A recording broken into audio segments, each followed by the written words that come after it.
क्या आप लोग भी सेक्स एडिक्ट बन चुके हो? हस्त मैथुन अगर आप करते हैं और आपका जो मन है बार बार हस्त मैथुन की तरफ या मास्टरबेशन की तरफ जाता है। आजकल इस समाज में बड़ा चल रहा है कि मेरी 4 गर्लफ्रेंड्स हैं, मेरे 4 बॉयफ्रेंड्स हैं। पोर्नोग्राफी देखते हो डेली, आप उसके एडिक्ट हो चुके हो, आपके फोन की हिस्ट्री में पोर्नोग्राफी वेबसाइट्स हैं daily. That means you are a sex addict. आप जहां जाते हैं आप अफेयर कर रहे हैं, that means you are a sexual addict. अगर आप किसी की कपड़े उतारते हुए वीडियोस देखने की लत है, आपको पसंद आ रही है वो video, that means you are a sexual addict. आप छोटे बच्चों के लिए भी आपकी मानसिकता ये है कि इसके साथ सेक्सुअल एक्टिविटी हो सकती है, तो that means you are a sex addict. आपका मन या घंटे 2 घंटे बाद आपका मन ये करता है कि सेक्सुअल एक्टिविटी करनी चाहिए, that means you are a sexual addict. अगर सेक्सुअल एक्टिविटी करने के बाद आपको गिल्ट महसूस होती है कि मैंने ऐसा क्यों किया, that means you are a sexual addict. अगर आप अपने पार्टनर के साथ चीटिंग कर रहे हैं, जिससे आपकी मैरिज हुई है, जिससे आपने कमिटमेंट की है, that means you are a sexual addict. क्यों बनता है एक व्यक्ति सेक्सुअल एडिक्ट? केमिस्ट के पास चले तो जाते हैं, दे दे भाई एक वाइग्रा की गोली दे, लेकिन कौन से लोग ये गोली नहीं ले सकते? टॉपिक इस समय आप अपने बोर्ड पर देख रहे हैं, ill effects of masturbation, sex addiction, sildenafil on human health. ये आज का इतना ज्वलंत मुद्दा है, इतना इन्फ्लेमेटरी टॉपिक है, जिसके बारे में डिस्कशन करने के लिए जिगरा चाहिए, करेज चाहिए, स्कूल के प्रिंसिपल की, टीचर्स की और स्टूडेंट्स की और स्पीकर की भी। तो मैं धन्यवाद करता हूं स्कूल की मैनेजमेंट का, प्रिंसिपल का, टीचर्स का और आप सभी का कि आप इतने सेंसिटिव टॉपिक पर यहां पर सुनने के लिए मुझे आए हैं। ध्यान से सुनना कि सेक्सुअल एडिक्शन क्या है। सेक्सुअल एडिक्शन यानी हर एक व्यक्ति इससे आजकल ग्रसित है। क्यों? Social media, TV media, print media, web series, जितने भी ये मीडियाज हैं, इनका आपके ऊपर प्रेशर है, जिससे आप लोग गलत तरीके के सेक्सुअल बिहेवियर्स पे चले जाते हैं। और आपकी नॉलेज के लिए बता दूं, sexual addiction in males is known as satyriasis and sexual addiction in females is known as nymphomania.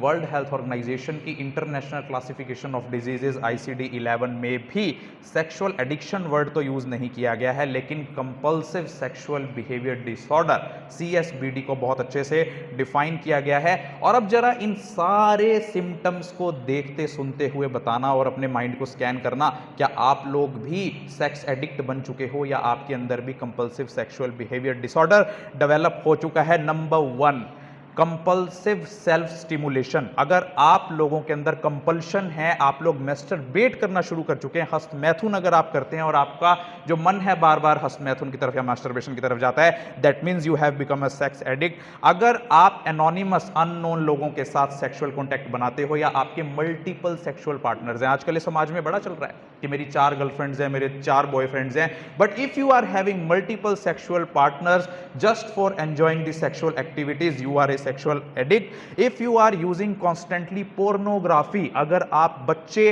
Pornography देखते हो डेली, आप उसके एडिक्ट हो चुके हो, आपके फोन की हिस्ट्री में पोर्नोग्राफी वेबसाइट्स हैं daily, that means you are a sex addict. अगर आप अनसेफ सेक्स करते हैं विदाउट यूज ऑफ कॉन्डोम्स और unprotected sex, that means you are a sex addict. अगर आप साइबर सेक्स करते हैं, चाहे वो आप किसी को सेक्सटिंग, सेक्स वाला मैसेज भेजते हैं, फालतू की इमेजेस भेजते हैं, न्यूड इमेजेस भेजते हैं, that means you are a sex addict. अगर आप यूज ऑफ प्रोस्टिट्यूट्स करते हैं, अगर आप प्रोस्टिट्यूशन सेंटर्स में जाते हैं, ब्रथल्स में जाते हैं, स्पा सेंटर्स में जाके सेक्सुअल एक्टिविटीज करते हैं, that means you are a sex addict. अगर आपके न्यूमरस अफेयर्स हैं, आप जहां जाते हैं आप अफेयर कर रहे हैं, that means you are a sexual addict. अब इसके 3 डिफरेंट जो सब कैटेगरीज हैं, number 1 exhibitionism, number 2 voyeurism and number 3 sadomasochism and number 4 which is quite uncommon rare, that is paedophilic sexual desires.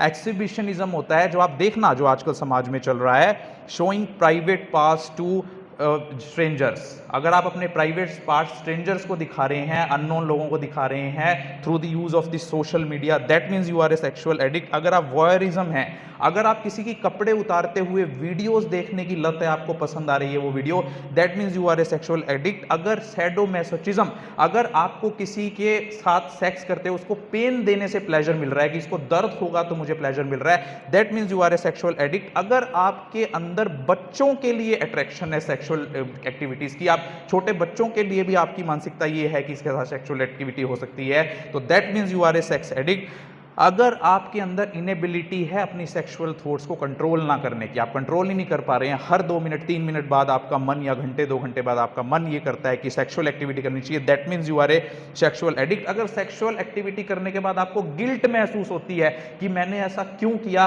That means you are a sexual addict. अगर आपके अंदर negative या professional आपकी कोई प्रॉब्लम्स आनी शुरू हो गई हैं आपकी इस बीमारी के कारण या कंपल्सिव सेक्सुअल बिहेवियर डिसऑर्डर के कारण, that means you are a sexual addict. अगर आप अपने पार्टनर के साथ चीटिंग कर रहे हैं जिससे आपकी मैरिज हुई है, जिससे आपने कमिटमेंट की है, that means you are a sexual addict.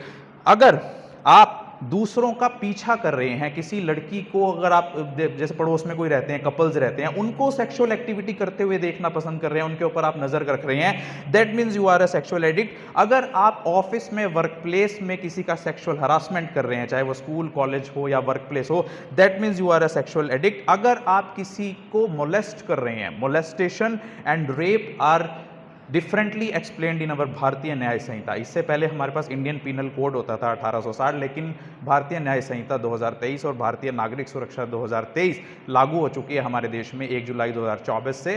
तो अगर आप किसी का पीछा कर रहे हैं, वो किसी लेडी का, वो भी एक अपराध माना जाता है। और मोलेस्टेशन होता है किसी लड़की के फोर्सफुली उसको डिसरोब करना, उसके कपड़े उतारना। अगर आप मोलेस्टेशन एक्टिविटी में कहीं इन्वॉल्व हैं, that means you are a sexual addict. अगर आप रेपिस्ट हैं, अगर आप रेप कर रहे हैं, फोर्सफुली किसी का फायदा उठाकर अपनी पोजीशन का उसके साथ सेक्सुअल एक्टिविटी कर रहे हैं, that means you are a sexual addict. अब इसके कॉजेज क्या हैं, क्यों बनता है एक व्यक्ति सेक्सुअल एडिक्ट? जेनेटिक, हमारी जेनेटिक्स हर बीमारी से रिलेटेड है। इवन सुसाइडल टेंडेंसी कि आप सुसाइड करेंगे या नहीं, ये भी आपके जीन्स निर्धारित करते हैं कई बार। सेकंड, रिजेक्शन, अगर कोई व्यक्ति रिजेक्टेड हुआ अपनी लाइफ टाइम में कि किसी ने शादी का वादा किया था लेकिन वो मना कर गई या मना कर गया, तो that person can also become sexual addict. Social isolation, कोई व्यक्ति अगर सोसाइटी से दूर रहता है, उसे आइसोलेट कर दिया गया है, that person can become sexual addict. Imbalances of chemicals, मैंने आपको कुछ केमिकल्स के नाम बताए थे, dopamine, endorphin and all that, serotonin, अगर उनका इम्बैलेंस आपके ब्रेन में हो गया है, that means that you can become sexual addict. Disorders of damage of brain, जिसमें आपका ब्रेन डैमेज हो गया है, ऐसी अगर आपको कोई बीमारी हो गई है। Altered pathway of nervous systems, adverse effect of drugs, कई बार लोग ऐसी दवाइयां लेने शुरू कर देते हैं जैसे लीवोडोपा। लीवोडोपा सीधा डोपामीन बनाती है, जिसकी वजह से एक आदमी सेक्सुअल एडिक्ट बन सकता है। और सेक्सुअल एडिक्ट की एक और कैरेक्टरिस्टिक फीचर होती है कि उसे सोशल होना पसंद नहीं रहता। जैसे एग्जाम्पल के तौर पर आप सीधे तौर पर समझ लीजिए, किसी आप आजकल मैरिज पार्टी में जाते हैं, किसी फंक्शन में जाते हैं, लेकिन आपका उस पार्टी में ध्यान ही नहीं है, आपका ध्यान है मोबाइल में, उस बंदे से बात करने में, या वहाँ भी आप पोर्नोग्राफी देख रहे हैं। स्कूल के अंदर आपका पढ़ाई में मन नहीं लग रहा है, वहाँ भी आप पोर्नोग्राफी देख रहे हैं। वर्क प्लेस में आप पोर्नोग्राफी देख रहे हैं या आपके अंदर सेक्सुअल थॉट्स आ रही हैं, that means you have become sexual addict. अब कॉम्प्लिकेशंस, क्या फ़र्क पड़ता है आपकी लाइफ में सेक्सुअल एडिक्ट होने का? Number 1, lack of normal healthy relationship. आपको नॉर्मल हेल्दी रिलेशनशिप नहीं रखनी आती फिर लोगों से, अपने पार्टनर से। आपका दिमाग तो सेक्स एडिक्ट हो चुका है, आपको बस व्यक्ति में सेक्स ही सेक्स दिखता है। वाचिंग पोर्नोग्राफी एट वर्क और your educational institution. Money problems, ऐसे व्यक्ति जो अपनी लाइफ की अदर एक्टिविटीज़ से हटके और सेक्सुअल एक्टिविटीज़ में लगेंगे तो उनको मनी प्रॉब्लम्स आने लगती है। बायोलॉजिकल या बिहेवियरल डिसऑर्डर्स, झूठ बोलने का डिसऑर्डर। हमारी international classification of disease ICD-11 में झूठ बोलने को, लाई बोलने को, या जो हम झूठ बोलते हैं लोगों से, वो भी एक बिहेवियर डिसऑर्डर है। तो जो लोग सेक्स एडिक्ट होते हैं वो झूठ बोलने की आदत हो जाती है उनको, वो हो जाता है human immunodeficiency virus, HIV and acquired immunodeficiency syndrome and hepatitis C virus. काला पीलिया आपने सुना है, hepatitis C virus, hepatitis B या other diseases that spread through sexual transmission, ऐसे लोगों के अंदर पाया जाता है। अब्यूज ऑफ अदर ड्रग्स, जो लोगों के अंदर सेक्सुअल एडिक्शन पाई जाती है वो अदर ड्रग्स का भी एडिक्शन शुरू कर देते हैं, जैसे शराब पीना। आपको ज़्यादातर ऐसे लोग शराबी जरूर मिलेंगे, ऐसे लोग दूसरे ड्रग्स लेते हुए जरूर मिलेंगे, चाहे कोकीन हो, हीरोइन हो, स्मैक हो, चिट्टा हो, चरस हो, गांजा हो, जो मैंने अभी आपको ड्रग्स के नाम बताए थे। अदर कंडीशंस ऐसे लोगों में क्या मिलेगी? वो स्ट्रेस में रहेंगे, वो एंग्जाइटी में रहेंगे, घबराहट उनको रहेगी, या फिर थॉट ऑफ सुसाइड। मैं बताऊंगा कि जब आप लोग सेक्सुअल एडिक्ट जो बन जाता है और उसको सेक्स ना मिले तो उसको क्या हो जाता है, वो भी मैं आपको बताऊंगा। गिल्ट, शेम और जो होपलेसनेस, ऐसे लोगों के अंदर नाउमीदी होती है। ट्रीटमेंट क्या है? कैसे ट्रीट करते हैं हम एक सेक्सुअल एडिक्ट को? Number 1, anti depressants. जब भी किसी आदमी को डिप्रेशन होता है या किसी को ऐसी एडिक्शन होती है, उसको हम एंटी डिप्रेसेंट ड्रग्स देते हैं, जिसके लिए हम SSRI selective serotonin reuptake inhibitors या नॉरएपिनेफ्रिन रीअपटेक इनिबिटर्स या सिटेलोप्राम देते हैं। Number 2, anti androgens. एंड्रोजन्स होते हैं टेस्टोस्टेरोन के जैसे हार्मोन्स होते हैं, सुना है टेस्टोस्टेरोन? टेस्टोस्टेरोन इज एंड्रोजन, और एंड्रोजन के अगेंस्ट जो दवाइयां काम करती है एंटी एंड्रोजन्स, नेल्ट्रेक्सोन ऐसी दवाई होती है, मूड स्टेबलाइजर्स जो हम बाइपोलर डिसऑर्डर में देते हैं वो हम सेक्सुअल एडिक्ट पर्सन को देते हैं। एंटी एंजाइटी ड्रग्स लाइक बस्पाइरोन हम देते हैं। अदर मेडिसिन्स मिथाइल प्लूरिडेट एंड डेक्स्ट्रोएम्फेटामीन हम ऐसे सेक्सुअल एडिक्ट पेशेंट को देते हैं। और थेरेपी, हमारी मेंटल हेल्थ में जो बीमारी को ठीक करने के लिए हम मेडिसिन्स और थेरेपीज दोनों का इस्तेमाल करते हैं। तो अगर किसी को साइकोथेरेपी से हम ट्रीट कर सकते हैं तो ऐसे पेशेंट्स को हम cognitive behavioural therapy, acceptance and commitment therapy, group therapy, psychodynamic therapy, motivational intervention या eye movement desensitisation and reciprocation therapy या माइंडफुलनेस बेस्ड थेरेपी से ऐसे व्यक्ति को ट्रीट किया जा सकता है जो सेक्स एडिक्ट बन चुका है। मैंने आपको बताया था कि अगर ये चीज़ अच्छी होती, dopamine is a happiness hormone, and if these kind of sexual activities and other activities that increases the dopamine secretion, if they were good for health, तो हमारे वेद आयुर्वेद ये क्यों कहते कि भाई ये एक्टिविटीज़ गलत होती हैं? जब भी आपका शरीर किसी चीज़ के लिए आदी बन जाता है, एडिक्ट हो जाता है, आपको वासना उस चीज़ की हो जाती है और वो चीज़ आपको ना मिले, तो your body starts releasing cortisol, वो स्ट्रेस हार्मोन रिलीज करने लगती है। और जैसे ही कॉर्टिसोल का, स्ट्रेस का नाम सुना है ना? स्ट्रेस, बोर हो रहे हो क्या? हाँ, स्ट्रेस का नाम सुना है, वो होता है हार्मोन कॉर्टिसोल की वजह से। जैसे ही वो कॉर्टिसोल रिलीज होने लगता है तो इंसान का वजन बढ़ने लगता है, वेट गेन, उसके अंदर थकावट रहने लगती है, इरिटेबिलिटी, चिड़चिड़ा ऐसा व्यक्ति हो जाता है अगर उसे एडिक्शन की चीज़ें ना मिलें, डिफ़िकल्टी इन कंसंट्रेशन, वो चीज़ों पर कंसंट्रेट नहीं कर पाता है, ब्लड प्रेशर उसका बढ़ जाता है, high blood pressure, hypertension, headache, उसके सिर दर्द होने लगता है, डायबिटीज़, उसको शुगर होने लगती है, कार्डियक हेल्थ और other health diseases related to heart उसको होने लगते हैं, एंड फ्लशिंग ऑन फेस, उसका मुंह लाल होने लगता है कॉर्टिसोल हार्मोन की ज़्यादा रिलीज होने की वजह से, जिसके आगे भी कॉम्प्लिकेशंस हो सकते हैं। So you can think that how much dangerous is any kind of addiction can be. वो सिर्फ सेक्सुअल एडिक्शन नहीं है, किसी भी चीज़ की अगर आपको एडिक्शन है, वो एडिक्शन आपकी लाइफ में कितनी ज़्यादा कॉम्प्लिकेशंस कर सकती है, ये जानने की ज़रूरत है। अब हम आ जाते हैं, ये बात हुई थी सेक्सुअल एडिक्शन की, अब हम आ जाते हैं अपने सेकंड टॉपिक मास्टरबेशन पर। 14 से 15 साल या 16 साल की उम्र में हम लोगों के अंदर सेकेंडरी सेक्सुअल कैरेक्टरिस्टिक्स डेवलप होने लगते हैं, क्योंकि हमारे को नेचर ने इस दौरान रिप्रोडक्टिव एज के अंदर हम पहुंच गए हैं, तो दूसरे कैरेक्टरिस्टिक्स हमारे अंदर डेवलप होने लगते हैं। उस चीज़ को एक्सप्लोर करने के लिए, एक्सप्लोर मतलब हमारी बॉडी में कोई भी चेंजेस होंगे और फिर हमारे हार्मोन सीक्रेट होंगे, तो हम उस चीज़ की तरफ अट्रैक्ट होंगे, हमें लगता है कि हम इस चीज़ को एक बार एक्सपीरियंस करके देखें कि व्हाट इज दिस थिंग। तो ये during this age 14, 15, 16 years we start indulging in stimulating our genital organs. This masturbation is common in males also and females also. लेकिन एक बात हमेशा याद रखना, nothing is good, nothing is bad, but excess of everything is bad.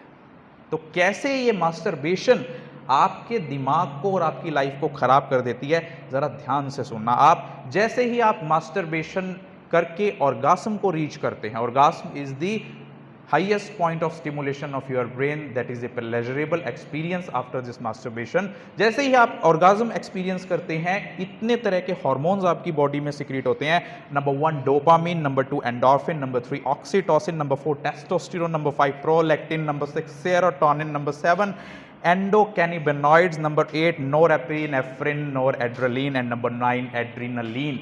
यानी आपका एक sexual act of masturbation इतने सारे केमिकल्स का, इतने सारे हार्मोन्स का रश अचानक से आपके ब्रेन में कर देता है, और जिस चीज़ को आप नॉर्मल समझते हैं मास्टरबेशन को, उसका आपकी बॉडी पर क्या साइड इफेक्ट हो सकता है। नंबर 1, आपकी जो स्कूल और वर्क है उसके अंदर आपकी एफिशिएंसी कम हो जाती है, आपकी डेली फंक्शनिंग डिसरप्ट हो जाती है, आपकी रिलेशनशिप्स और आपकी रिस्पॉन्सिबिलिटीज़ डिसरप्ट हो जाती हैं, आप लाइफ की इश्यूज और प्रॉब्लम्स से भागने लग जाते हैं, एस्केप करने लग जाते हैं, चाहे वो रिलेशनशिप्स हो, फैमिली हो या वर्क प्रॉब्लम्स हो। Number 2, guilt.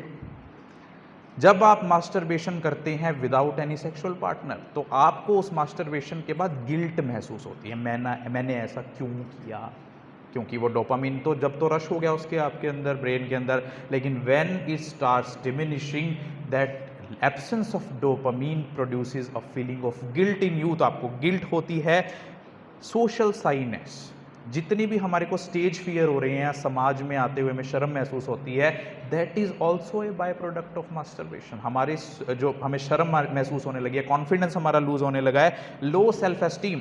जो लोग ज़्यादा मैस्टरबेशन करते हैं या मैस्टरबेशन के आदी हो चुके हैं उनके अंदर अपने प्रति लो सेल्फ एस्टीम होती है, कॉन्फिडेंस बिल्कुल गिर जाता है। अनफोकस्ड माइंडसेट, आप लोगों का माइंडसेट फोकस नहीं रहता ना पढ़ाई पर ना वर्क पर। जो व्यक्ति मास्टरबेशन की आदत में पड़ गया वो व्यक्ति अपनी स्टडी पे फोकस नहीं कर पाएगा, और यही कारण है किस चीज़ का। आपने पहले देखा होगा कि शहर के बच्चे जो अच्छे स्कूल्स में पढ़ते थे, एक टाइम था कि उनको एक कोचिंग फैसिलिटी मिल रही थी, वो लोग बढ़ते थे, एंट्रेंस एग्जाम्स क्लियर करते थे, गांव के बच्चों को पीछे छोड़ देते थे।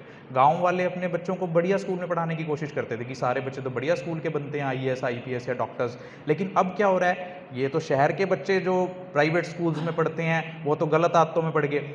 12वीं से 11वीं से 10वीं से 9वीं में कि मेरी वो फ्रेंड है, मेरा वो बॉयफ्रेंड है, मेरी वो गर्लफ्रेंड है, आप लोग तो डिस्ट्रैक्ट हो गए and you have started becoming sexual addict, या आपके अंदर ये मैस्टरबेशन की हैबिट्स आ गई। लेकिन जो गाँव के बच्चे हैं वो आपसे अब आगे निकल गए, क्योंकि वहाँ पर अभी ये चीज़ें इतनी कॉमन नहीं है।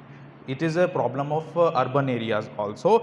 डिक्रीज्ड सेंशुअल एक्टिविटी, जो लोग मैस्टरबेशन करते हैं without sex with a partner उनके अंदर सेंसिटिविटी कम हो जाती है। जब वो नेचुरल तरीके से सेक्स करते हैं तो वो उस चीज़ ऑर्गास्म को या उस सेंसिबिलिटी को फील नहीं कर पाते, because their brain is now addicted to another body part. अब उनको लगता है कि masturbation is more pleasurable than sex, उनकी बॉडी उससे हो जाती है।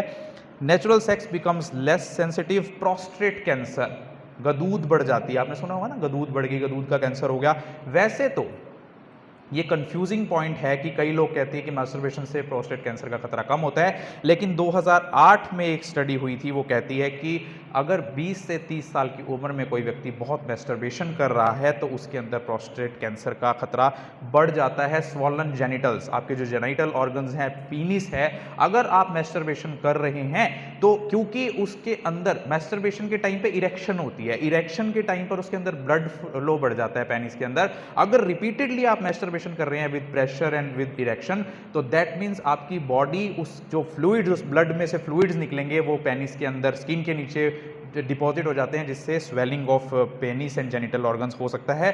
लो स्पर्म काउंट, एक स्टडी के अकॉर्डिंग जो लोग ज़्यादा, शुक्राणु कम हो जाना, नील शुक्राणु होना सुना है ना, दीवारों पे लिखा रहता है, जो लोग ज़्यादा मैस्टरबेशन करते हैं तो इस वजह से उनके जो स्पर्म काउंट हैं वो लो हो जाते हैं। और जितनी भी इनफर्टिलिटी हो रही है, यू नो दैट कि वर्ल्ड हेल्थ ऑर्गेनाइजेशन की एक रिपोर्ट है कि हर 6 में से एक व्यक्ति, चाहे वो लड़का हो या लड़की हो, वो इनफर्टाइल है हमारे वर्ल्ड में। तो उसका एक कारण लो स्पर्म काउंट होना भी है। DHAT सिंड्रोम, जो लोग मैस्टरबेशन करते हैं उनके अंदर सिंड्रोम हो जाती है प्री मैच्योर इजैकुलेशन। क्यों, जब वो नेचुरल सेक्स करते हैं तो प्री मैच्योरली ही इजैकुलेट कर देते हैं, because their body gets addicted to that masturbation. या फिर passing off semen in urine. अब आप अपने किसी सिस्टम को इतना टॉर्चर करोगे मास्टरबेशन से, तो जो सीमन और यूरिन के पाथवेज हैं, जो अलग अलग टाइम पे अलग अलग पाथवेज से आने चाहिए, वो सीमन यूरिन में मिक्स होना शुरू हो जाता है। आपने दीवारों पे लिखे देखा होगा कि धातु का पेशाब में गिरना।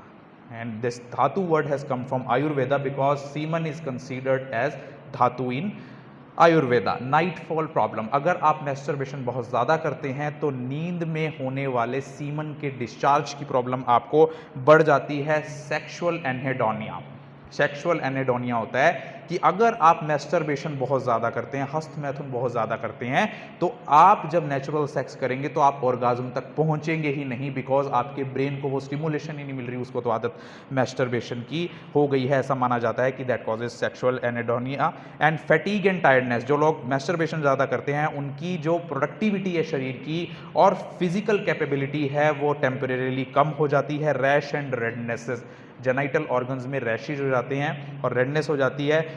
कमर का दर्द, जो लोग ज़्यादा मैस्टरबेशन करते हैं उनकी लो बैक पेन होनी शुरू हो जाती है, जो अल्टीमेटली स्पाइनल कोड तक को डैमेज कर सकती है। पिनाइल इंजुरीज, अगर आप मैस्टरबेशन ज़्यादा करते हैं तो आपके जेनिटल ऑर्गन में इंजरी हो सकती है, या इसके लिए एक डिजीज़ है जिसे बोलते हैं पेरोनिस डिजीज़। पेरोनिस डिजीज़ का मतलब होता है curving of penis, penis curve हो जाता है। और अब उस कर्विंग ऑफ पेनिस में जब आप वाइग्रा ले लेते हैं, आपने टैबलेट सुनी होगी सिल्डेनाफिल या वाइग्रा, उसके आपको साइड इफेक्ट्स अभी बताने वाला हूँ मैं, तो that can cause post orgasmic illness syndrome, जिससे ऑर्गेज्म के टाइम आपकी पूरी बॉडी में पेन हो सकता है। सिर्फ बॉयज़ में ही नहीं, गर्ल्स में भी मैस्टरबेशन का साइड इफेक्ट है। अगर कोई लड़की प्रेगनेंसी के दौरान मैस्टरबेशन करती है या करवाती है तो ऐसे में उसको फोर्स्ड लेबर हो सकती है, क्योंकि पेल्विक फ्लोर के मसल्स ऑर्गेज्म के अंदर बहुत इंपॉर्टेंट रोल प्ले करते हैं, और जैसे ही वो ऑर्गेज्म पे रीच करती है तो फोर्स्ड लेबर हो जाती है। क्या पता उसको तीसरे चौथे महीने में, छठे महीने में लेबर पेन होना शुरू हो जाए, तो that can be a dangerous side effect of masturbation. कैसे रोकें, कैसे बचें? Number 1, self awareness. हमें खुद के लिए अवेयर होना पड़ेगा कि क्या मैं मैस्टरबेशन करते हुए उसका एडिक्ट बनता जा चुका हूं, क्या मैं डेली मैस्टरबेट कर रहा हूं, या मेरा अपनी सोच पर कोई कंट्रोल नहीं है। सेट गोल्स, अपनी लाइफ में गोल बनाइए, चाहे कोई भी बनाइए। अगर आप 90% नहीं ला सके, 60% लाने का तो गोल बना सकते हैं। अगर आप डॉक्टर बनने का गोल नहीं बना सकते, कहीं पे पीएन लगने का तो गोल बना सकते हैं। HKRN में चपड़ासी लगने का गोल तो बना सकते हैं। कहीं का भी गोल बनाइए, गोल बनाइए। आइडेंटिफाई ट्रिगर्स, उन कारणों को पहचानिए जो कारण आपको मैस्टरबेशन करने पे मजबूर करते हैं। सीक सपोर्ट, आप अपने फ्रेंड की, फैमिली की या थेरेपिस्ट का सपोर्ट लीजिए, उससे पूछिए कि मेरे को ये प्रॉब्लम डेवलप हो गई है। एक्सरसाइज कीजिए, हॉबीज नई डेवलप कीजिए और सोशलाइज होना शुरू कीजिए। सोसाइटी के बीच जितना रहेंगे उतना आपके अंदर मैस्टरबेशन की प्रॉब्लम कम होगी। प्रैक्टिस सेल्फ केयर, अपना ध्यान रखना शुरू कीजिए। सर इधर भी ले आए। अपना ध्यान रखना शुरू कीजिए। ध्यान कैसे? हम लोग ये सोचते हैं कि हमें खाने को मिल रहा है, हमें स्कूल जाने को मिल रहा है, करना तो कुछ है नहीं, तो इसीलिए हम अपनी केयर करना छोड़ देते हैं। जो आज हमारी हैबिट्स हो चुकी हैं, अब आप अपने दिमाग को अभी देख लो, आप नॉर्मल थोड़ी ना हो, आपके अंदर अभी भी दिमाग के अंदर कुछ और चल रहा है।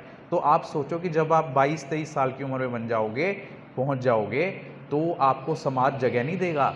वहाँ पर कंपटीशन है आपके लिए, पहले ही तैयार है आपके लिए कंपटीशन। तो अगर आपने अभी अपनी केयर रखनी शुरू नहीं करी तो आगे जाके और धक्के खाने पड़ेंगे, फिर आपका ये वाइस वर्सा इफेक्ट होता ही चला जाएगा। स्टे रिस्पॉन्सिबल, अपनी बॉडी के लिए रिस्पॉन्सिबल बनिए। अवॉइड ट्रिगर्स, पोर्नोग्राफी छोड़ दीजिए। अगर आप पोर्नोग्राफी का इस्तेमाल करते हैं, अश्लील फिल्में देखते हैं, अश्लील वीडियो बनाते हैं, या फिर कोई वीडियो देख रहे हैं आप मोबाइल पे, उसको छोड़िए, क्योंकि वो ही लत आपको आगे मैस्टरबेशन के लिए ट्रिगर करती है। Practice self discipline, will power आप मेंटेन कीजिए। अगर आप देखना कि अगर आप ग्रेजुअली मैस्टरबेशन को छोड़ना चाहते हैं तो आपको अपनी विल पावर को स्ट्रॉन्ग करना ही पड़ेगा, अदरवाइज आप तीसरे दिन से फिर उसी गंदी आदत में चले जाएंगे, because mesolimbic pathway is connected to your habit of masturbation. दौड़ लगाना शुरू कीजिए, go for a run, walk करना शुरू कीजिए। आप चल सकते हैं, वॉक कर सकते हैं, वॉक पर जाना शुरू कीजिए। स्पेंड टाइम विद फ्रेंड्स, अकेले मत रहिए।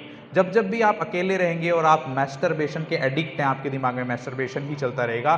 Avoid being alone. सर वो दरवाजा बंद कीजिए।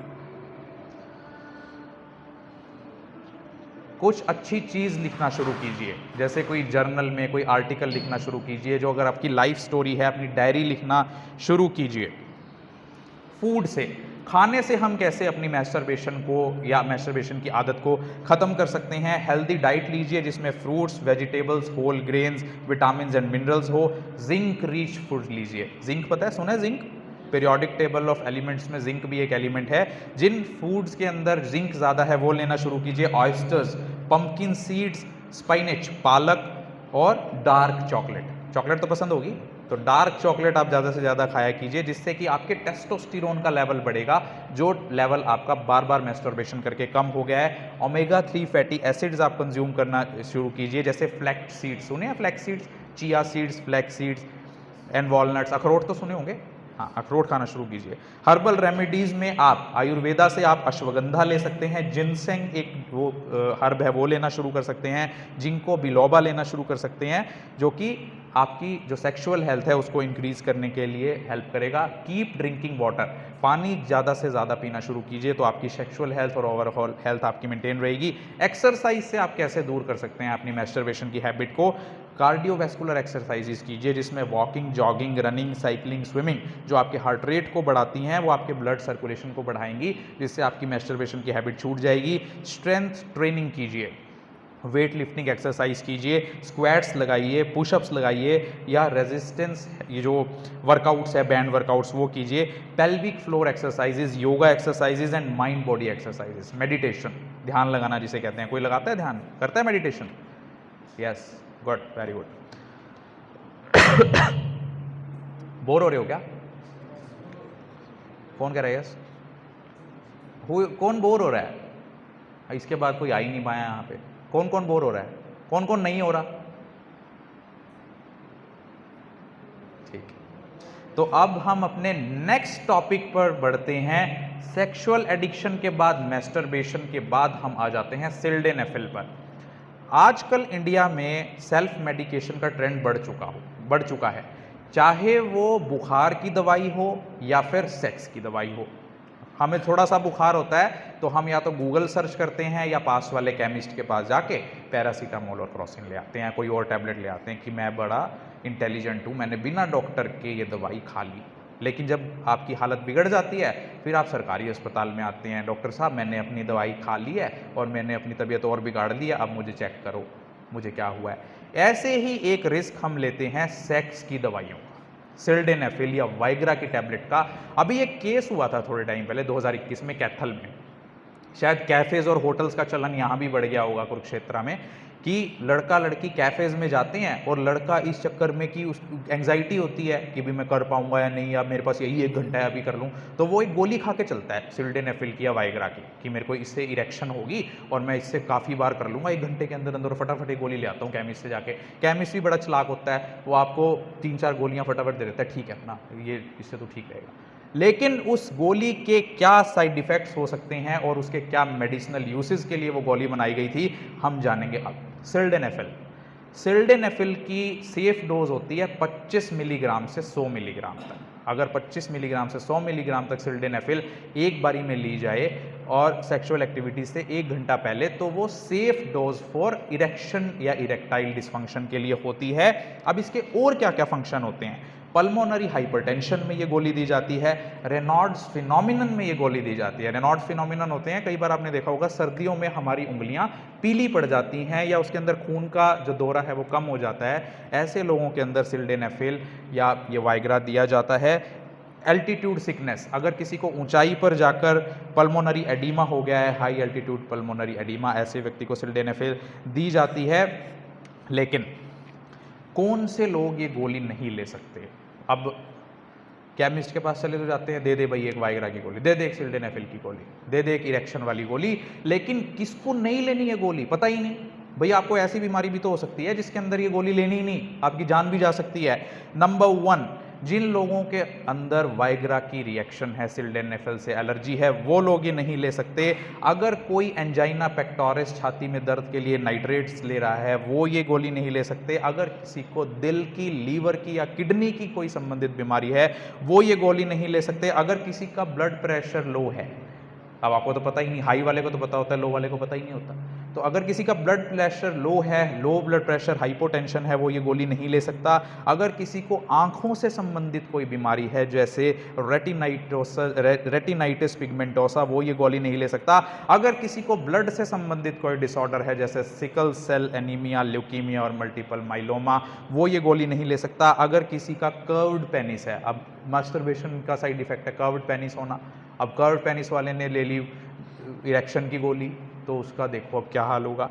स्टमक अल्सर, अगर किसी को पेट में अल्सर है वो ये गोली नहीं ले सकता। अगर किसी को ब्लीडिंग प्रॉब्लम है, हीमोफीलिया, सुना है हीमोफीलिया? हीमोफीलिया होता है एक ऐसी जेनेटिक डिजीज जिसके अंदर व्यक्ति के अंदर क्लॉटिंग फैक्टर नहीं बनता और उस क्लॉटिंग फैक्टर ना बनने की वजह से उसका खून जरा सा चोट लगते ही बहता चला जाता है, दैट इज हीमोफीलिया। क्या साइड इफेक्ट्स हो सकते हैं अगर आप ये गोली बिना डॉक्टर की सलाह के अपने आप ले लेते हैं और जो डोज उसकी रिकमेंडेड है उससे ज़्यादा ले लेते हैं? नंबर 1 डायरिया, दस्त लगना। नंबर 2 हार्ट बर्न, जलन होना, सीने में जलन होना, हेडेक, तेज सिर दर्द होना, नौजिया, चक्कर आना या उल्टी आने का मन होना, नोज ब्लीड्स, नाक में से खून आना, नंबनेस, सुनपन होना, बर्निंग सेंसेशन, जलने की फीलिंग होना, टिंगलिंग इन आर्म्स, आपकी बाजुओं में या पैरों के अंदर कंपकंपी होने लगती है या टिंगलिंग होने लगती है sensation, pain in muscles, back, arms और legs, change in colour vision. अगर आप ये गोली लेते हैं एक डोज से ज़्यादा तो आपकी कलर विजन में इफेक्ट पड़ सकता है। सेंसिटिविटी टू लाइट, अगर आप ज़्यादा ये गोली लेते हैं तो आपकी आंखें लाइट के प्रति सेंसिटिव हो सकती हैं। नेज़ल कंजेशन, आपका जो नाक की जो नली है वो बंद होने का खतरा रहता है इससे। और इसके और सीरियस साइड इफ़ेक्ट्स अगर आप ये गोली ज़्यादा मात्रा में ले लेते हैं, sudden block of vision, severe loss of vision, आपकी आंखों की रोशनी जा सकती है। ब्लर्ड विजन, हमेशा के लिए आपकी आंखें धुंधली देख सकती हैं। सडन डिक्रीज और लॉस ऑफ हियरिंग, आपके सुनने की शक्ति खत्म हो सकती है। रिंगिंग इन ईयर्स, आपके कानों में टिंग टिंग की साउंड बजने लग जाएगी अगर आप ज़्यादा ये गोली खा लेंगे। डिजीनेस और लाइट हेडेडनेस, आपको चक्कर आने लगेंगे क्योंकि इससे ब्लड प्रेशर कम हो जाता है। फेंटिंग, आप चक्कर खाकर गिर जाएंगे। चेस्ट पेन, सीने में दर्द हो सकता है। वर्सनिंग और शॉर्टनेस ऑफ ब्रेथ, आपकी सांसें उखड़ सकती हैं, आपकी सांसें तेज हो सकती हैं, रेट ऑफ ब्रीदिंग इंक्रीज हो सकता है। इरेक्शन ऑफ पेनिस, अब गोली इतनी खा ली कि उससे इतनी इरेक्शन हो गई कि 4 घंटे तक इरेक्शन ही है, उससे पेनफुल जेनिटल्स आपके हो सकते हैं। Rash, itching, hives, difficulty breathing और swelling of the eyes, face, throat, tongue और लिप्स, यानी इतने साइड इफ़ेक्ट्स इस गोली के हो सकते हैं जो आप केमिस्ट के पास जाकर कहते हैं कि भैया मुझे एक वाइग्रा की गोली दे दो। So this was the lecture or seminar on these 3 important topics: ill effects of masturbation, sex addiction, sildenafil on human health, conducted in BR International School, Public School Kurukshetra, and I am thankful, मैं धन्यवाद करता हूँ आपके management committee का, principal ma'am का और लव शर्मा जी का जो प्रेसिडेंट हैं social and folk culture awareness organisation के, जिनके कारण इतने सेंसिटिव टॉपिक पर आपके स्कूल कैंपस में इस लेक्चर को ऑर्गेनाइज कराया जा सका। Thank you very much.